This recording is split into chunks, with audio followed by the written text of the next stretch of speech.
mountain life.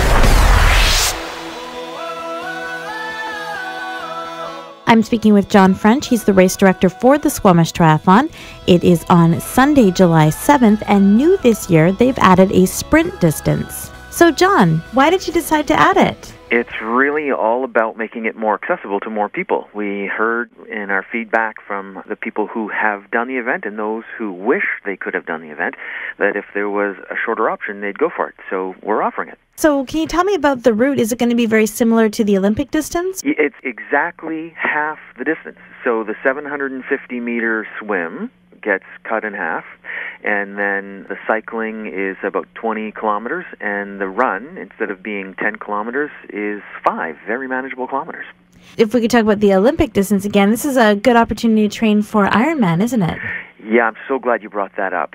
We were ecstatic when we heard that Ironman wanted to come to Whistler 6 weeks out from the date that we'd chosen for the Squamish Triathlon, because it makes for a perfect training opportunity for anybody that's registered for the Ironman competition. So you come to Squamish, do the Olympic distance in Squamish, and what you'll get is a very similar swim experience, of course a little shorter, and a very similar cycling and running experience.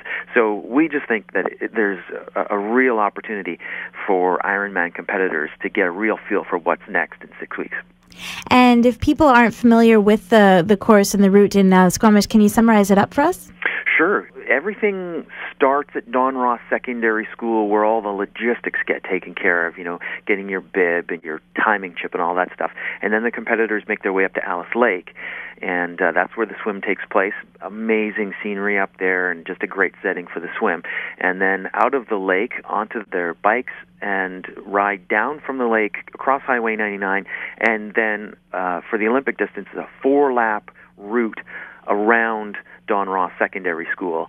And then the run portion is a 2-lap route for the Olympic distance and 1 lap for the sprint people within that cycling loop. So it's fairly well contained and all beautiful Brackendale. Great, and registration opens on Valentine's Day. Yeah, so we were looking at, what day would be a good day to launch the registration this year? We're a little late out of the gate compared to last year and previous years, but that's just a product of getting the sprint all organized.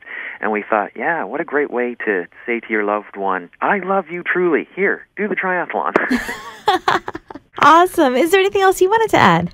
Well, we're really looking forward to the event this year. We've got Squamish Savings, a division of Vancity, back as our title sponsor, and really happy about that because they've been super supportive over the last bunch of years.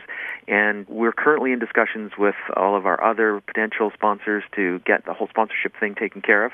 And we're really looking forward to sharing this sprint opportunity with people who have always wanted to do the Squamish Triathlon, but just for whatever reason haven't been able to make it work. Well, we're hoping that the sprint really puts those people over the edge to say, yes, it's time for me to do it. And of course, we're offering teams again this year for anybody that wants to do the Olympic distance as a team of 2 or 3. So we're looking forward to seeing our teams back as well. Well, thanks for speaking with me. I really appreciate it. Thank you. That's John French, the race director of the Squamish Triathlon. Registration opens Valentine's Day, and the event is on Sunday, July 7th.